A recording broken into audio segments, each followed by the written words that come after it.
Good morning friends. स्वागत है आपका आपके अपने यूट्यूब चैनल डीएस ऑफिशियल में। मैं सर्वेश आपको पिछली कक्षाओं में इतिहास के बारे में बताया कि इतिहास का जो है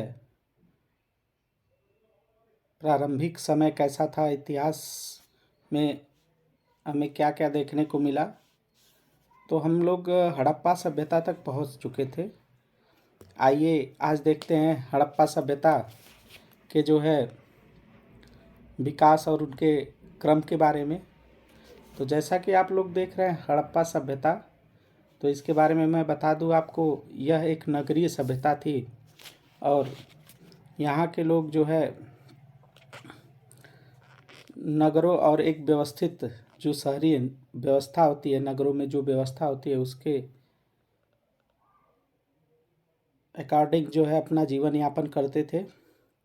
और हड़प्पा सभ्यता का जो है क्रम वो मेसोपोटामिया और मिस्र की सभ्यताओं से क्या करता है, मेल खाता है। मतलब हड़प्पा सभ्यता जो है मेसोपोटामिया की सभ्यता के समकालीन है और इसको सिंधु घाटी सभ्यता के नाम से भी जाना जाता है। तो इसको सिंधु घाटी सभ्यता के नाम से जाना जाता है क्योंकि इसका खोज सर्वप्रथम सिंधु नदी तटीय क्षेत्र पर हुआ था। सर्वप्रथम इसकी खोज सिंधु नदी तटीय क्षेत्र पर हुआ था। इसे सिंधु सभ्यता भी कहा जाता है, सिंधु घाटी सभ्यता। तो हड़प्पा का प्रारंभिक काल जो है वो 3200 से लेकर 2600 ईसा पूर्व तक था। तो हड़प्पा का जो प्रारंभिक काल आप कह सकते हैं वो 3200 से लेकर और 2600 ईस्वी पूर्व तक था। विकसित हड़प्पा जो है 2600 से, मतलब जो हड़प्पा का एकदम चरमोत्कर्ष पे थी वो 2600 से 1900 ईसा पूर्व थी। और हड़प्पा का अंतिम जो समय था, हड़प्पा काल जब अपने उत्तरार्ध में थी, उस समय 1900 से 1300 ईसा पूर्व माना जाता है। हड़प्पा सभ्यता, तो इसका नाम हड़प्पा इसलिए पड़ा क्योंकि सर्वप्रथम हड़प्पा 1921 ईस्वी में पाकिस्तान में अवस्थित हड़प्पा नामक आधुनिक स्थल की प्राप्ति हुई है। दयाराम साहनी ने 1921 ईस्वी में, हड़प्पा के राखाल दास बनर्जी ने 1922 ईस्वी में मोहनजोदड़ो की खुदाई की थी। परिपक्व हड़प्पा संस्कृति का पंजाब, केंद्र और सिंध के मुख्यतः घाटी सिंधु घाटी में यहाँ का विस्तार दक्षिण पूर्व तक हुआ था। सिंधु घाटी सभ्यता यहाँ तक बढ़ी थी, उसके बाद जो है इसका विस्तार दक्षिण में भी हुआ था। और इसको जो है हड़प्पा के प्रमुख स्थल, हड़प्पा पश्चिम पंजाब पाकिस्तान। तो हड़प्पा का जो है प्रमुख स्थल जो है वो जहाँ हड़प्पा सभ्यता है उसे पाकिस्तान, पंजाब के पाकिस्तान में माना जाता है। इसका सर्वप्रथम खोज दयाराम साहनी ने किया। 1921 ईस्वी में रावी नदी पर इसका साक्ष्य मिला है। यहाँ पर अन्नागार वाली युक्त चौतरे, कांच का खिलौना, पारदर्शी वस्त्र पहने हुए मूर्ति, मछुआरे के चित्र का अंकन, सिंह चित्र, सिंह का बैल, कांस्य का दर्पण इत्यादि प्राप्त हुआ है। मोहनजोदड़ो जो स्थल है वह सिंध प्रांत पाकिस्तान में प्राप्त हुआ है। इसके खोज को जो है राखाल दास बनर्जी एवं मार्टिन व्हीलर ने किया था। 1922 ईस्वी में सिंधु नदी, यहाँ के विशाल सिंधु नदी के किनारे इसका खोज हुआ था मोहनजोदड़ो का, और यहाँ पे विशाल स्नानागार प्राप्त हुए।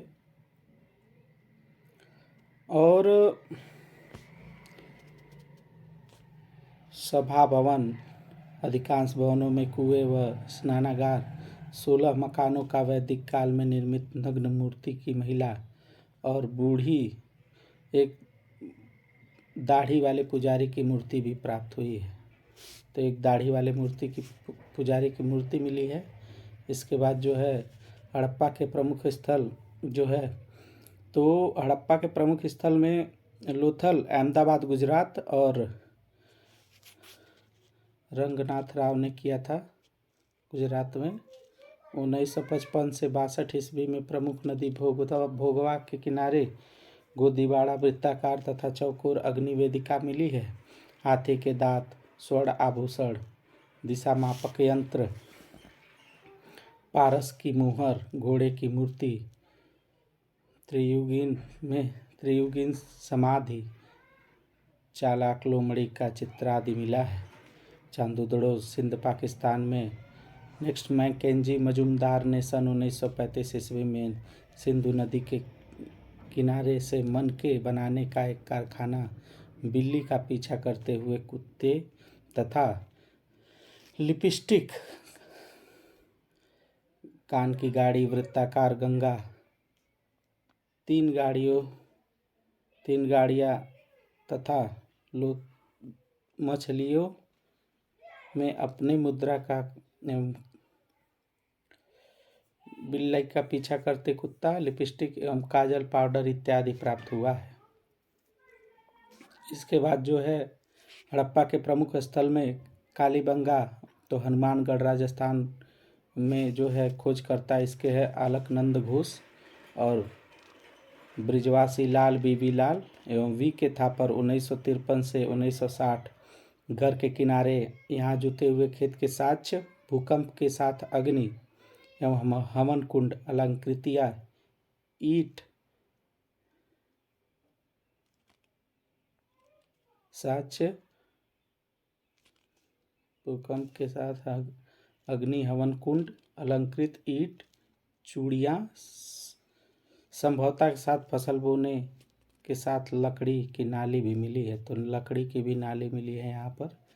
राखीगढ़ी हिसार में उत्खननकर्ता सूरज भान ने 1969 ईस्वी में घग्गर नदी के किनारे यहाँ से ताम्र उपकरण हड़प्पा लिपि युक्त मुद्रा प्राप्त हुई है। तो राखीगढ़ी से ताम्रलिपि हड़प्पा युगीन मुद्रा प्राप्त हुई है। इसके बाद जो है हड़प्पा के प्रमुख स्थल क्या क्या हैं तो एवं उनसे प्राप्त चीज़ें, तो हड़प्पा सभ्यता का विस्तार चिनाब नदी के किनारे उत्तर में जम्मू कश्मीर के मांडा के अखनूर जिले तथा दक्षिण में नर्मदा के किनारे दैमाबाद, अहमदाबाद जिला महाराष्ट्र में था। इन दोनों के मध्य की लंबाई 16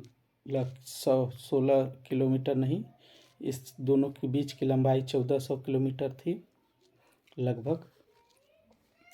तो इन दोनों के बीच की लंबाई 1400 किलोमीटर थी। एवं पश्चिम में बलूचिस्तान सुतका गैंडोर दास्क नदी के किनारे एवं पूर्व में हिंडन नदी के किनारे आलमगीरपुर मेरठ जिला मेरठ है, उत्तर प्रदेश से मिला है। इसके मध्य की लंबाई 1600 किलोमीटर है। तो 1600 किलोमीटर इसके मध्य की लंबाई थी। फिर सबसे पहले कपास का उत्पादन करने का श्रेय सिंधु सभ्यता के लोगों को जाता है, क्योंकि कपास कपास का उत्पादन सर्वप्रथम सिंधु सभ्यता के लोगों ने किया, इसलिए यहाँ के लोग इसलिए यूनानी लोग इसे सिंडोन कहते हिंडन कहने लगे। खिलौने मिले हैं, पुरुषों और स्त्रियों की भी प्रतिकृतियाँ मिली हैं। इसकी संख्या सबसे अधिक थी। खिलौने के रूप में पुरुषों एवं स्त्रियों को बनाया जाता था बच्चों के लिए। और अंतिम संस्कार के बारे में हमने आपको बता ही दिया। मृदभांड यहाँ के जो है लाल और गुलाबी थे।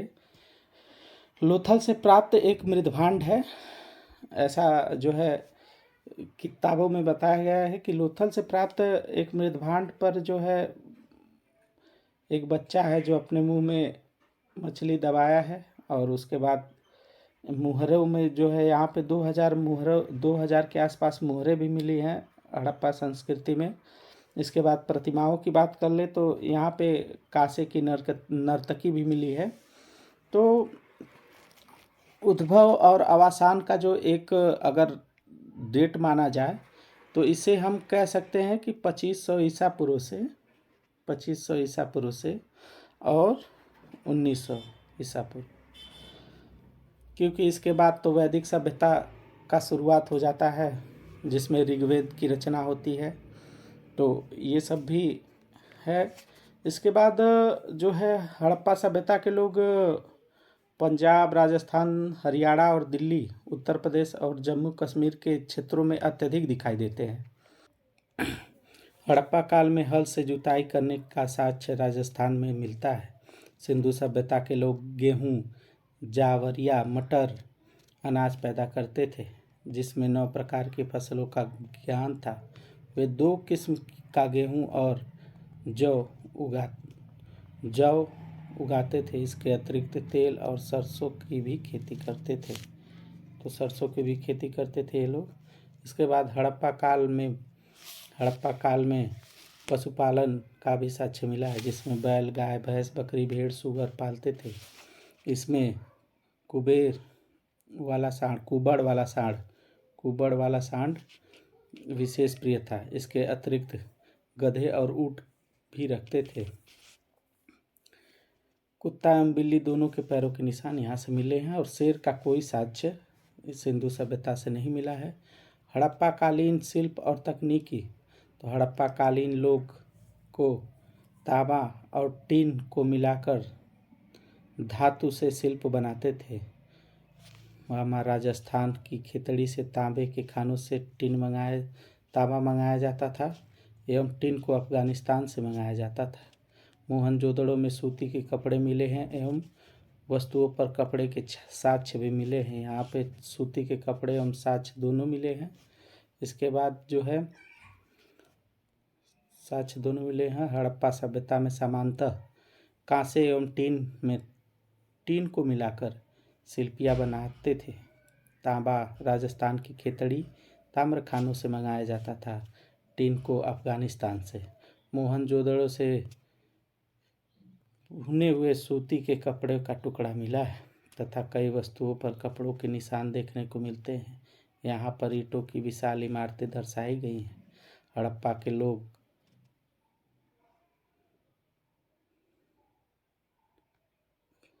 बनाने का कार्य करते थे। हड़प्पा के लोग ही इसे बनाने का कार्य करते थे।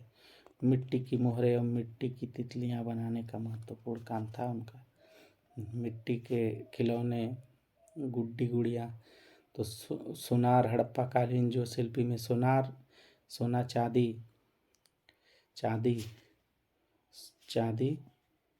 चांदी जो है वो और रत्नों के आभूषण बनाते थे। सोना चांदी संभवतः अफगानिस्तान और रत्न दक्षिण भारत से आते थे। लोगों के मृदभांडों की अपनी प्रमुख विशेषता थी। यह मृदभांड चिकना और चमकीला था। हड़प्पा कालीन व्यापार में सिंधु सभ्यता के क्षेत्र के भीतर पत्थर, धातु और हड्डी आदि का व्यापार करते थे। वे धातु के सिक्के का प्रयोग नहीं करते थे, संभवतः आदान प्रदान की प्रक्रिया अपनाते थे। आदान प्रदान का मतलब हो गया एक दूसरे से विनिमय द्वारा एक वस्तु के लेकर और दूसरे वस्तु को देना। तो वह पहिए से परिचित थे। हड़प्पा कालीन लोग ठोस पहियों वाली गाड़ियों का प्रयोग करते थे। मोहनजोदड़ो से मिट्टी व कांस की 2 पहियों वाली खिलौना गाड़ी, चांदुदड़ो से मिट्टी के 4 पहियों वाली खिलौना गाड़ी मिली है। लोथल से अल्वेस्टर पत्थर का एक बड़ा पहिया व बनवाली के सड़कों पर बैलगाड़ी के पहियों के निशान मिले हैं। इसके बाद जो है सिंधु सभ्यता के काल में पोत निर्माण एवं नाव द्वारा समुद्री व्यापार होने की पुष्टि लोथल से प्राप्त गोदीवाला के साक्ष्य से होती है। 2350 ईस्वी पूर्व में के आसपास और उसके आगे मेसोपोटामिया अभिलेखों में मेहुला के साथ व्यापार करने के संबंधित चर्चा है। मेहुला सिंध प्रांत का एक प्राचीन क्षेत्र था। सरगुन और सुमेरिया लेख में बहरीन को उगते हुए सूरज का देश कहा गया है। उसके बाद जो है हड़प्पा सभ्यता की जो है सामाजिक व्यवस्था में हड़प्पा सभ्यता मात्र सत्तात्मक था।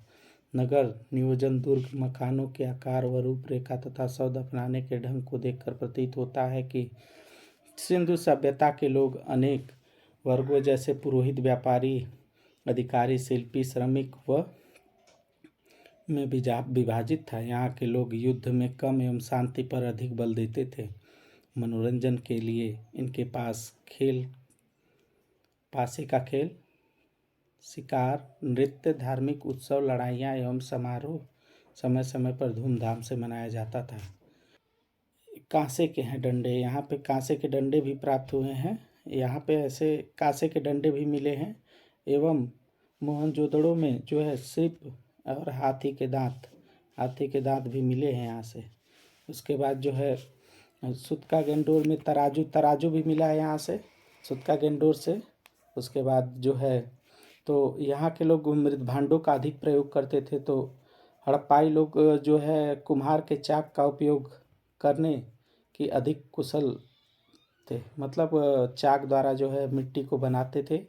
और हड़प्पाई लोग जो है ये वृत्त में, मतलब वृक्ष का पेड़ एक मूर्ति बनाई है जिसमें वृक्ष की आकृति मिलती है।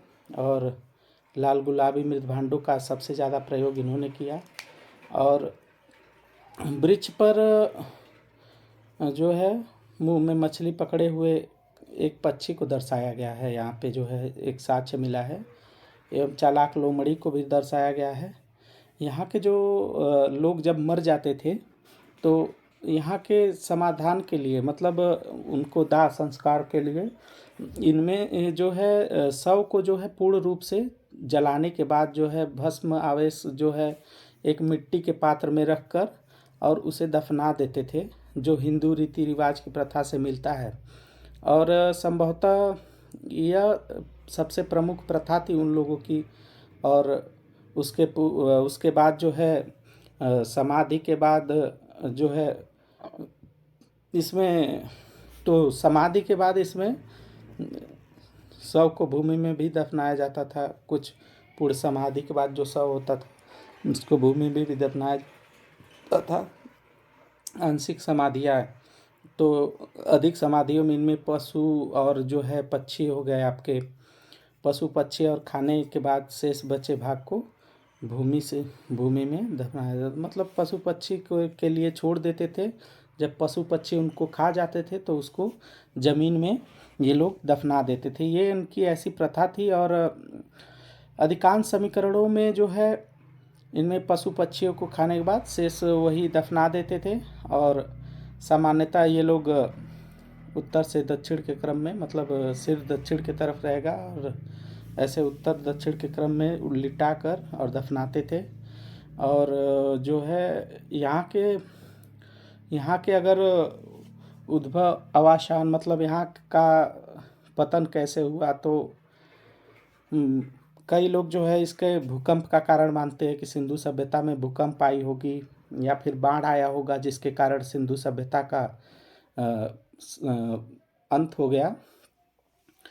और इस यहाँ पे जो है कई बार खुदाई हुई कई लोगों ने, तो यहाँ पे खुदाइयों में प्राप्त जो मूर्तियाँ हैं उसमें सिंधु सभ्यता में अत्यधिक संख्या में जो मिली है वो आग में पकी मिट्टी की, जो टेराकोटा कहते हैं, टेराकोटा उसकी बनी मूर्तियाँ मिली हैं। यहाँ पर जो है पक्षी, कुत्ते, भेड़ और गाय, बैल, बंदर आदि की प्रतिकृतियाँ मिली हैं। मतलब उन व्हीलर जी का मत है कि व्हीलर जी का मत है कि सिंधु सभ्यता विदेशी आक्रमण व आर्यों के आक्रमण से नष्ट हुई। यानी इन्होंने युद्ध को बताया है कि युद्ध हुआ और यहाँ के लोगों का जो है सभ्यता का अंत हो गया। और जॉन मार्शल जी का कहना है कि इस सभ्यता के विनाश के लिए जो है, मतलब ये सभ्यता के अंत में जो है भूकंप उत्तरदायी है। तो भूकंप को भी जॉन मार्शल जी ने माना कि भूकंप उत्तरदायी है, इसी कारण इस सभ्यता का जो है अंत हो गया। और बाढ़ का कारण मानने वाले, बाढ़ का कारण मानने वाले अर्नेस्ट और जॉन मार्शल जी हैं। वो मानते हैं कि बाढ़ के द्वारा सिंधु सभ्यता का अंत हुआ। तो इस आरएल एक और जो है इतिहासकार हैं, आरएल स्टाइन। इन्होंने ईंटों के पकाने तथा घरों के निर्माण के लिए व्यापक वन कटाव और जलवायु परिवर्तन को जो है इन्होंने माना है कि यहाँ के लोग ईंटों का प्रयोग ज़्यादा स्तर पे करते थे, जिससे यहाँ पर जो है प्राकृतिक आपदा आई और लोगों का जो है इस सभ्यता का ही अंत हो गया। और ऐसे ही बहुत सारे हैं। एक एम.आर. साहनी जी हैं, वो मानते हैं कि यह सभ्यता जो है भारी जल प्लवन के कारण हुई, मतलब पानी का जल भराव जो है ज़्यादा हो गया, तो इसीलिए कुछ लोग आग को भी जिम्मेदार मानते हैं कि यहाँ पर आग लगी और सब कुछ जल कर राख हो गया। तो ऐसे सबका अपना अपना मत है। और यहाँ पे जो है आलमगीरपुर में जो है अगर कुछ मिलने की बात किया जाए तो आलमगीरपुर में कपास मिला है, मृदभांड और औजार जो है हड़प्पा में मिले हैं। मोहनजोदड़ो में आदमियों की खोपड़ी का ढेर मिला है मोहनजोदड़ो में। और पंजाब और हरियाणा के अनेक स्तरों पे जो है 1200 ईसा पूर्व में उत्तरकालीन हड़प्पा मृदभांड मिले हैं। तो हड़प्पाई लोगों की लिपि के बारे में बात कर लेते हैं। तो हड़प्पाई लोगों की लिपि जो है पढ़ी नहीं जा सकी है, इसलिए उनके सांस्कृतिक और साहित्यिक जीवन के बारे में कुछ कहना उचित नहीं कहा जा सका कि इनका सांस्कृतिक और साहित्यिक जीवन कैसा रहा होगा। तो दोस्तों, आज हमने हड़प्पा सभ्यता देख लिया इतिहास में। और आपका अगर कोई भी प्रश्न हो, सुझाव हो या कोई भी क्वेरी हो तो आप मुझे कमेंट्स ज़रूर करें और हमें ज़्यादा से ज़्यादा सपोर्ट करें, जिससे मोटिवेशन मिले। हमारे चैनल को लाइक, सब्सक्राइब, शेयर करें, अपने दोस्तों को, मित्रों को बताएं, जिससे हमें ज़्यादा से ज़्यादा मोटिवेशन मिले आप लोगों से जुड़े रहने के लिए। दोस्तों, तब तक के लिए जय हिंद, जय भारत, भारत माता की जय।